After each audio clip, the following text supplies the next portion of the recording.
Thirdly, look at verse 13. Contentment prepares me for experiencing the power of God. Remember, this verse we all know so well, I can do all things through Christ who strengthens me, is smack dab in the middle of a discussion about contentment, discontentment, and giving to the Lord's work. Because he's talking to people that were giving. And by the way, he promises them in the last verse, in verse 19, he's saying, just like you provided my needs, my God shall supply all your needs.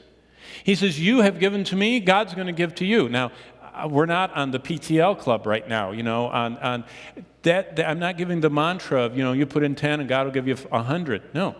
He's saying the good, omniscient, omnipotent God who knows that you cared for my needs for your lifetime is going to take care of you. But it might not be monetarily, because those people gave out of their poverty and they never seemed to get unimpoverished.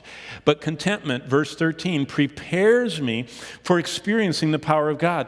Contentment unleashes the power of the God who says, Paul, who says, I can do all things through Christ who strengthens me. It is Jesus Christ who is unleashed to strengthen us when we believe he's good, when we believe he knows better than we do, and when we know he can do anything.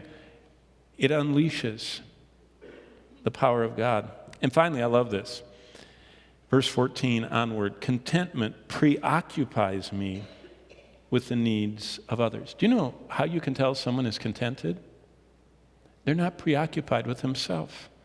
They're not preoccupied with my plans, that are being ruined, and my goals that aren't happening, or my needs that aren't being met.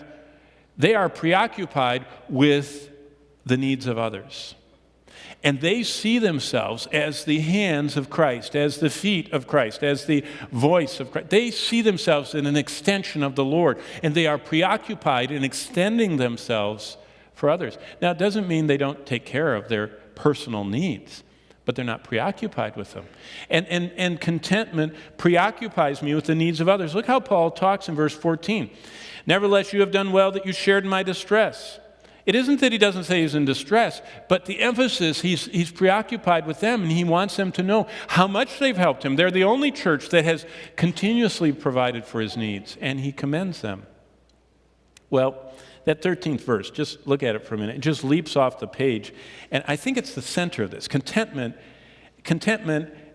unleashes the power of God, but it's only possible through learning that Christ is the one that supplies the strength to live this way. I just copied down some of the great translations and paraphrases. J.B. Phillips says, I am ready for anything, verse 13, he's translating it. I am ready for anything through the strength of the one who lives in me. So I'm ready for anything, prison or being around the top. By the way, Paul, if you read his epistles, he names 100 individuals, no less than 100. Different people.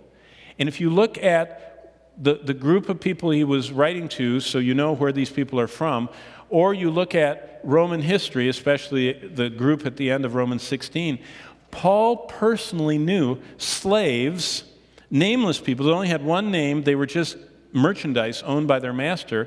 He knew mid-level, kind of the rich and powerful of his day. One of them, his name is Erastus. He was the head of public works at Corinth. If you go to Corinth today, when we take groups there, after we see the Bema seat, we take them to the public works, the sewer of Corinth, and you can see Erastus's name. It says Erastus, the chief public servant of the city of Corinth, is engraved in the different stone of the public works. Kind of like sidewalks. Do you remember when sidewalks used to have this stamp? When I'd ride my bike, I'd always look and see who made that sidewalk, and it would tell the company that made it and the year and everything. I don't think they do that anymore because machines just, but it used to be when the guy did this, they'd put in their mark and they'd put the name of the company. That was an ancient tradition that artisans signed their work. And Erastus signed that he was in charge of the public works of the great city of Corinth. He was one of Paul's friends. I mean, he was very powerful, wealthy, influential. And then at the end of Romans, Paul even names a Roman senator that was his friend. By name, he names them. So Paul had friends in the highest echelons, in the mid-range, and with the lowliest. But you know what he said? I am ready for anything, whether I'm high, low, or in the middle, through the strength of the one who lives in me. Here's what Ken Taylor in Living Bible translates, verse 13 of Philippians 4. I can do everything God asked me to do with the help of Christ who gives me the strength and power. with the help of Christ who gives me the strength and power. So anything God asks me to do, I can do. Isn't that neat?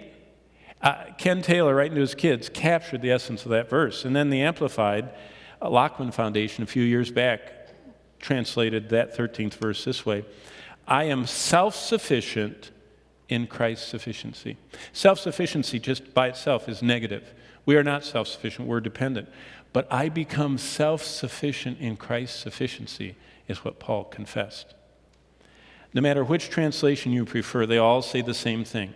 We as believers have Christ's power that is ready for any of the demands of life. But the power is only released when we believe God, that He's good, that He is wisely knowing all things, and that He accomplishes His purpose.